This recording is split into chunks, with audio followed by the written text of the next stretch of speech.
जाऊंगा खाली हाथ मगर ये दर्द साथ ही जाएगा। जाने किस दिन हिंदुस्तान आजाद वतन कहलाएगा। बिस्मिल कहते हैं हिंदू हूँ, फिर आऊंगा फिर आके भारत माँ तुझको आजाद कराऊंगा। जी करता है मैं भी कह दूं, पर मजहब से बंध जाता हूँ। मुसलमान हूँ, पुनर्जन्म की बात नहीं कर पाता हूँ। खुदा अगर मिल गया कहीं अपनी झोली फैला दूंगा। जन्नत के बदले उससे मैं पुनर्जन्म ही मांगूंगा। अशफाकुल्लाह खां का घर यही है? हमें इसी घर की तलाशी का सरकारी हुक्म मिला है। लेकिन मुझे ये तो बताइए कि आपको किस चीज की तलाश है? जिला प्रतापगढ़ में डाका पड़ा है। पुलिस वाले ये भी कह रहे थे आपने कहीं डाका डाला है। भला डाका डालने की मेरे को क्या गरज है? सर मेरे साथ कोई नहीं था सर, मैं बता तो रहा हूँ सर, मैंने कुछ नहीं किया सर। मेरा आदमी बागी इनकलाबी नहीं है। सुने औरत, अगर अपने आदमी को आजाद देखना चाहती है, अपने आदमी को बोल कि सरकारी गवाह बन जाए, वरना इतना समझ ले फांसी तो तय है। अरे यार, इतिहास गवाह है, मीर जाफर जयचंद जैसे लोग भी पैदा हुए हैं जिन्होंने अपनों के पीठ में छुरा घोंपा है, और बनारसी ने भी वही किया। हाँ जनाब, जी जनाब, हमारी पूरी कोशिश रहेगी जनाब। आप बेफिक्र रहिए जनाब, मेरे होते हुए आपको फिक्र करने की कोई जरूरत नहीं है। जी जनाब, जी जनाब। नमस्कार जनाब। हाँ जनाब, मैं हाजिर हो जाऊंगा।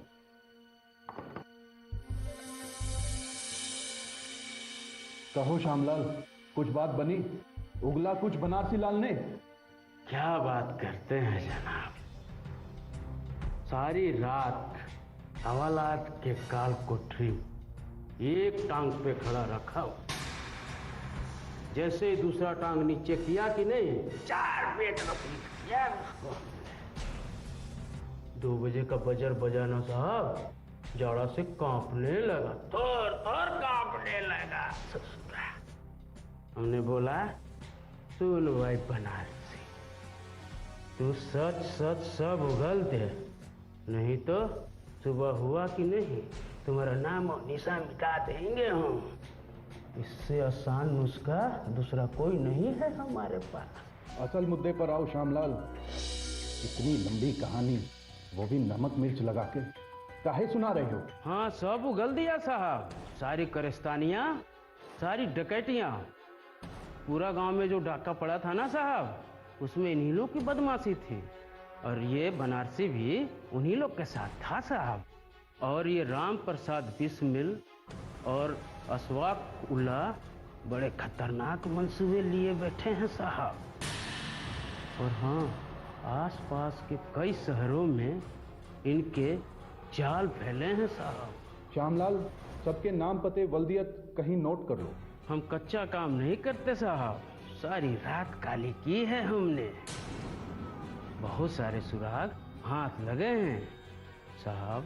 ये राम प्रसाद बिस्मिल शाहजहांपुर में इन लोग का सरगना है। और अच्छू मियाँ, अच्छू मियाँ?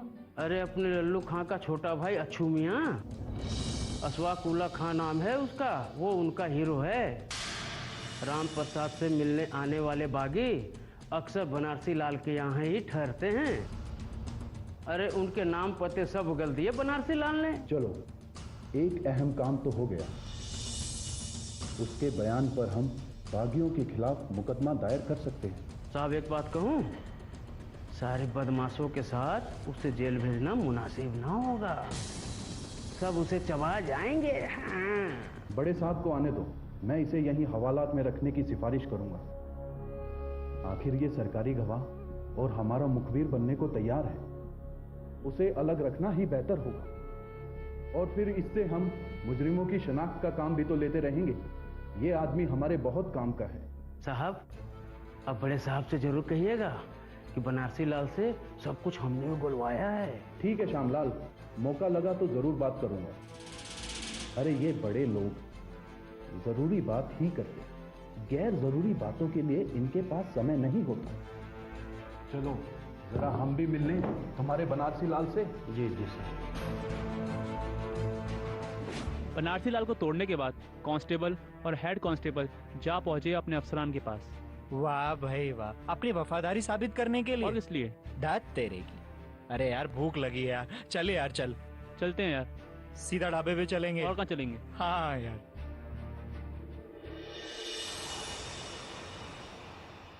अगर बनारसी लाल जबान नहीं खोलता तो काकोर रेल डकैती और भी कई बड़ी दास्तानों के राज ही रहते।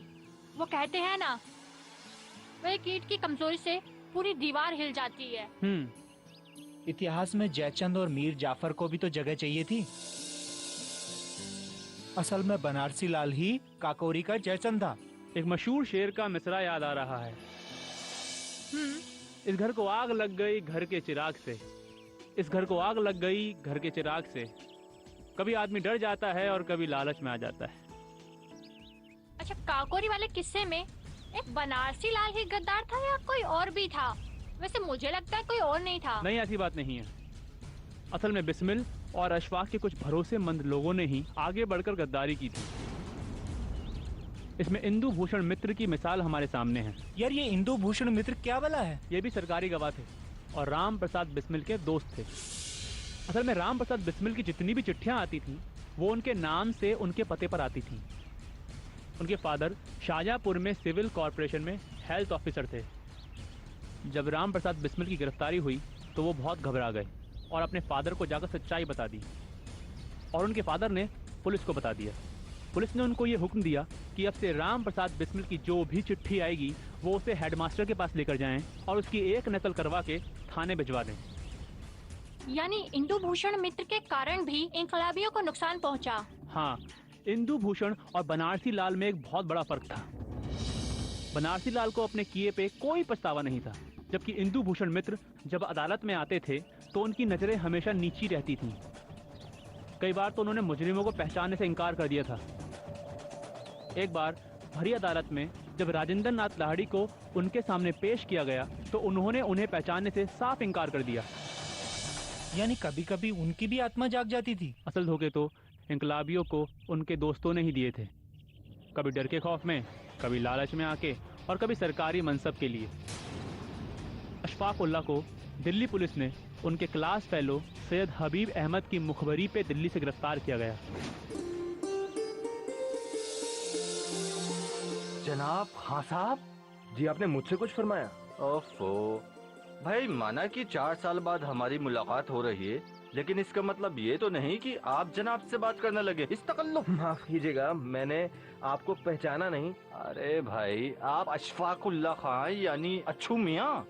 जी हाँ, वजह फरमाया। लेकिन आप और मैं आपके दर्जा 4 तक हम जमात, अब भी नहीं पहचाना?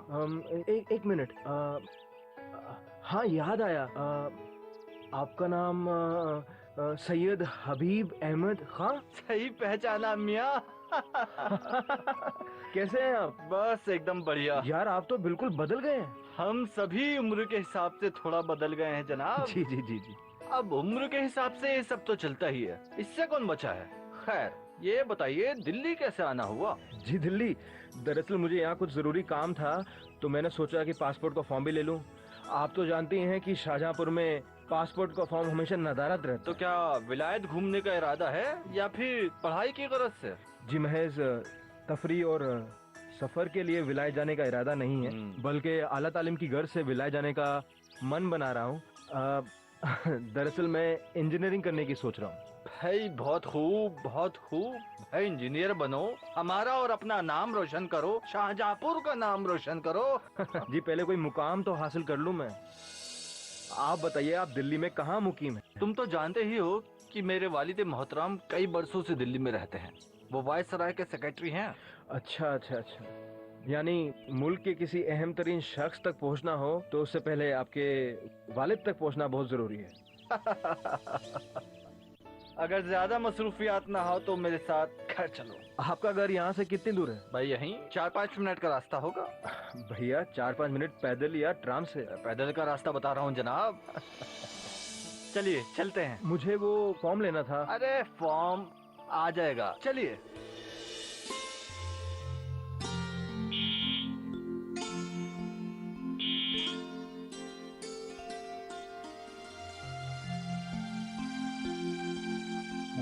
आदाब।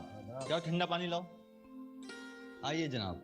वाह माशाअल्लाह, क्या आलीशान मकान है। सरकार की तरफ से बंगला मिला है अब्बा को।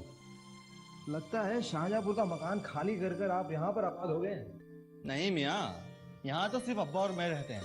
अम्मी दादी और बाकी भाई बहन तो वहीं शाहजहांपुर में रहते हैं। बैठिए ना। तो लगता है कि आपका वहाँ पर आना जाना लगा रहता होगा। कहाँ जा पाता हूँ मैं भी, और अब्बा अपने ओहदे की जिम्मेदारियों के बदले छुट्टी भी नहीं ले पाते। हद तो ये है कि हम ईद भी यहीं करते हैं। इसी वजह से हमारी 4 साल से मुलाकात नहीं हो पाई। वैसे आप करते क्या हैं? मैं सरकारी मुलाजमत कर रहा हूँ। सरकारी मुलाजमत? मुझे लगता है कि आपके अब्बू से आज तो मुलाकात हो नहीं पाएगी। वो दफ्तर में होंगे, है ना? नहीं, अब्बा दोपहर का खाना घर पर ही आकर खाते हैं, बस आते ही होंगे। अरे भाई मैंने कहा ना, मुझे वाकई में कोई ज़रूरी काम है। मैंने तुम्हारा घर देख लिया है, कल या परसों में आकर तुम्हारे साथ मैं ज़रूर खाना खाऊंगा, पक्का। अब मैं चलता हूँ। अम्मा यार, इतने सालों के बाद आज मुलाकात हुई है, बिना खाना खाए नहीं जाने दूंगा। यार किसी की मजबूरी तो समझा करो। हाँ ठीक है, फिर जैसी तुम्हारी मर्जी। मेरा वादा रहा, मैं कल या परसों आऊंगा और जरूर तुम्हारे यहाँ खाना खाऊंगा। लेकिन आना जरूर। बिल्कुल बिल्कुल।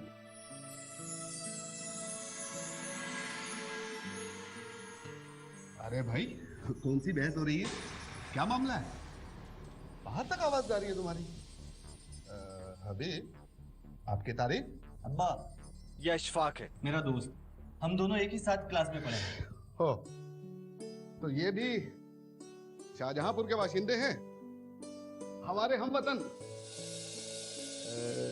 क्या नाम बताया इनका? जी अशफाक, अशफाकुल्लाह खान। अच्छा बेटा, शाहजहांपुर में कहाँ घर है आपका और आपके वालिद? जी मेरे वालिद हयात नहीं रहे, उनका नाम शफीकुल्लाह खान था। बैठो। और तुम्हारे घर में बड़ा कौन है? जी मेरे बड़े भाई शफीउल्लाह खान और रियासतुल्लाह खान। रियासतुल्लाह खान? ये तुम लल्लू खान के बारे में बात तो नहीं कर रहे? जी बिल्कुल बजा फरमाया आपने। अब वो मेरे बड़े भाई। सुल्तान, फटाफट खाना लगाओ, आज हमें भी जल्दी जाना है। हाँ, अजीब इत्तेफाक है कि हबीब के दोस्त क्या नाम बताया इनका? अशफाकुल्लाह खान। अशफाकुल्लाह खान। फटाफट खाना लगाओ सुल्तान। अशफाक मियां, तुम्हारे घराने में लोग न सिर्फ पढ़े लिखे बल्कि अंग्रेज सरकार में अहम ओहदे पर भी हैं। क्यों? यहाँ दिल्ली में कहाँ कयाम है? जी करोल बाग। आओ धो ले, खाना 2 मिनट में लग जाता है। करोल बाग का पता ठिकाना क्या है? वरना दिल्ली पुलिस को क्या मालूम था कि अशफाक उल्लाह दिल्ली में मौजूद है। पुलिस का इतना दबाव था कि कोई भी आसानी से टूट जाए। उनके घर वाले रात दिन मुसीबत में थे।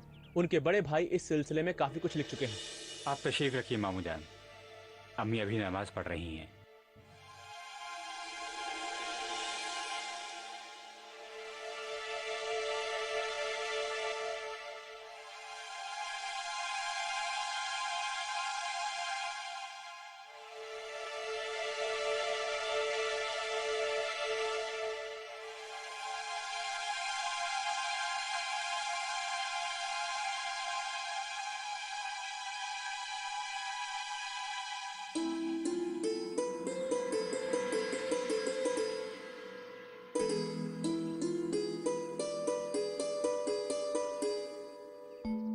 बाजी सलाम अलैकुम। वालेकुम सलाम। बैठिए आप लोग। तशरीफ रखिए अम्मी।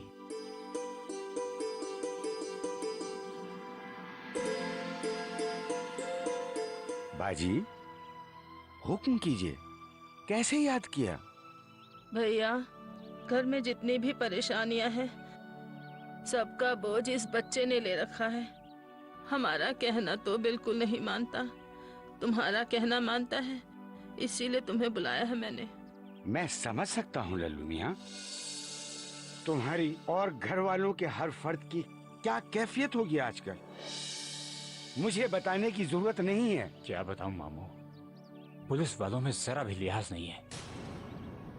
आए दिन दरवाजे पर आ जाते हैं और बिला वजह की हुज्जत करते हैं, कभी थाने से, कभी खुफिया महकमे से। नाक में दम कर रखा है। जब से अच्छू मियाँ फरार हुए हैं, कोई खैर खबर है या? अब क्या बयान करूं। एक दिन कोई दोपहर का वक्त रहा होगा, लल्लू खां घर में आए और कहने लगे पर्दा कर लो, कोई सरदार जी आ रहे हैं। और मैं यूं समझी कि सरदार के भेष में कोई पुलिस वाला आ धमका। ये लंबी दाढ़ी, पगड़ी, सलवार कमीज और तो और अंग्रेजी कोट, हाथ में चमड़े का थैला और छोटा सा बैग। लल्लू खां ने लपक के अंदर से कुंडी बंद कर ली। अब मैं घबराई कि या अल्लाह, ये क्या माजरा है। फिर पता चला कि ये सरदार जी कोई और नहीं, ये तो अपने अच्छू मियाँ हैं। पूरे शाहजहांपुर में पुलिस और सीआईडी हर जगह मौजूद रहती है, और उस पर ये हजरत बिहार से रेल के जरिए सरदार जी बनकर चले और इलाहाबाद एक्सप्रेस से सुबह 3 बजे यहाँ पहुँचे। ये तो गनीमत है कि सीधे घर पर नहीं आए। 2-4 दिन तो रुक ही सकता था। 2-4 दिन कहाँ, उसी रात को 11 बजे वाली गाड़ी से बिहार चले गए। मैं तो समझ रहा था पुलिस कहीं ना कहीं से उनके आने का कोई सुराग निकाल ही लेगी, लेकिन शुक्र है खुदा का, उन्हें कोई खबर नहीं हुई। फिर पुलिस ने कुर्की क्यों की? खुदा ही उन कमबख्तों को समझेगा।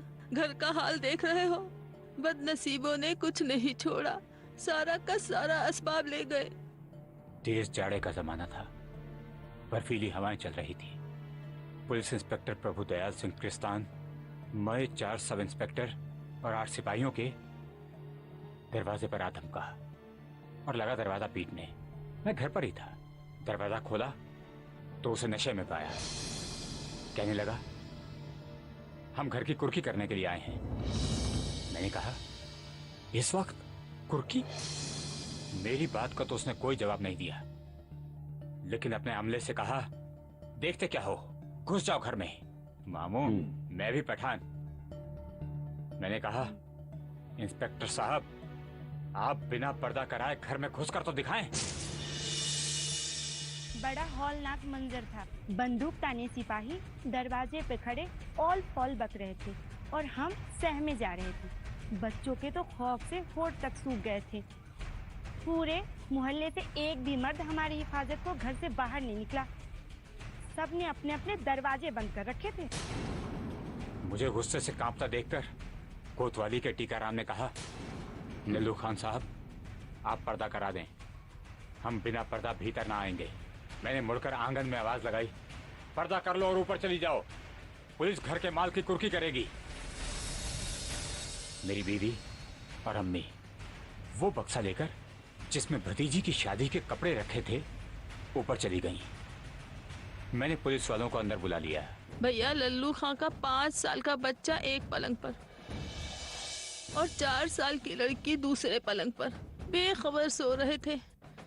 कमबख्तों ने लिहाफ से निकालकर ठंडे बर्फीले फर्श पर खड़ा कर दिया। लिहाफ, पलंग, बिस्तर सब ले गए। यहाँ तक कि शफीउल्लाह का कपड़ों से भरा संदूक भी ले गए। खूंटी पे जितने गरम कपड़े टंगे थे सब ले गए। कहीं शादी में जाना था, इसलिए मैंने अपने जेवर की संदूकची भी मंगवा रखी थी, वो भी ले गए। वो संदूकची तो इनकी वजह से गई। मैंने इनको पहले ही बता रखा था कि घर में कभी भी कुर्की आ सकती है, और वही हुआ। बावर्ची खाने में जितनी हांडियों में सालन था उन्हें छोड़कर सब ले गए। यहाँ तक कि चिमटा फुकनी तक नहीं छोड़ा। बावजूद इसके कि लल्लू खां कहते रहे कि इसमें कोई भी सामान अशफाक उल्लाह खां का नहीं है, लेकिन फिरंगियों ने एक न सुनी, सब का सब ले गए। हाय हाय, क्या क्या विपदाएं बीती हैं बहन तुम्हारे इस घर के ऊपर।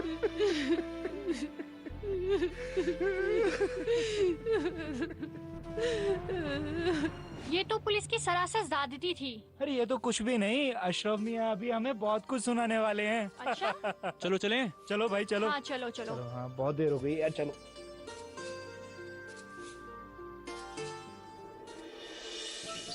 लो भाई आ गए।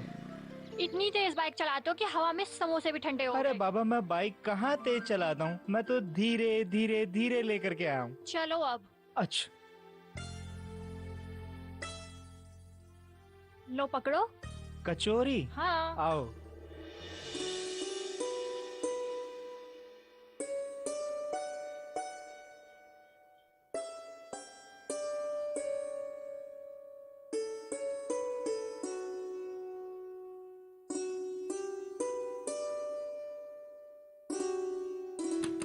कौन?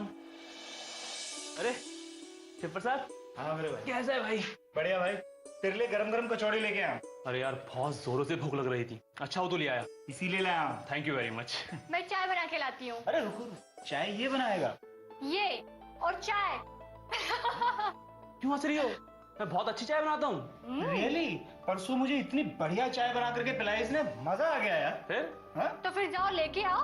ओके बैठो, मैं लेकर आता हूँ। अरे रुक तो मेरे भाई, ये लेके जाना। Okay okay. इसमें डाल करके लेके आ।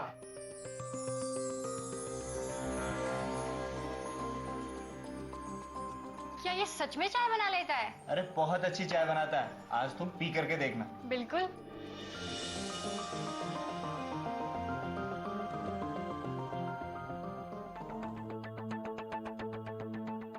अरे ले आओ यार, 20 मिनट तो हो चुकी हैं। अरे यार सब्र करो, बेचारा लेने गया है, तुम यहाँ बैठी हो फिर भी इतनी जल्दी। सब्र करो, आता ही होगा। चाय बना रहा है कि बीरबल की खिचड़ी?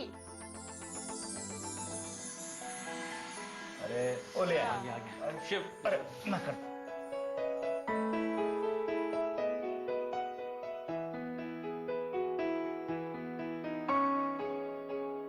डाल भाई चाय, अब सब्र नहीं होता। स्वाति बताना। और डालना यार, चाय में भी कंजूसी कर रहा है। बस बस बस बस बस। शिव। हाँ तू डाल तो सही, मैं बताता हूँ तेरे। बस बस बस बस बस बस। शिव चाय पास करना। हाँ हाँ ये लो। अशरफ के हाथ की चाय। बहुत भूख लग रही है यार, बहुत ज्यादा। बिल्कुल, तुम शुरू करो। अरे मैं भी। यार अच्छा हुआ कि तुम्हारे डेजर्टेशन का टॉपिक भी फाइनल हो गया। अब तुम भी एक सुई से काम कर सकोगे। हाँ यार, इतने महीने पका करके टॉपिक तो फाइनल किया। अगर ये काम वो पहले कर लेते तो इनका कुछ बिगड़ जाता। जो हुआ सो हुआ, देर आए दुरुस्त आए। अच्छा हाँ, पिछली मुलाकात में तुमने बताया था कि दिल्ली पहुंचकर अशफाक अनजाने में जाल में फंस गया, यानी उसके बचपन के दोस्त पठान ने उसे धोखा देकर पकड़वाने का प्लान बनाया और उसका असल मकसद उसके बाद का था। हाँ, मुझे लगता है कि इस मामले में अशफाक के दोस्त सैयद हबीब अहमद से ज्यादा शातिराना काम उसके अब्बा मतलब मुश्ताक अहमद ने किया। वो आदमी बहुत तेज था, शातिर था, पुलिस का चापलूस था और मौका परस्त भी था।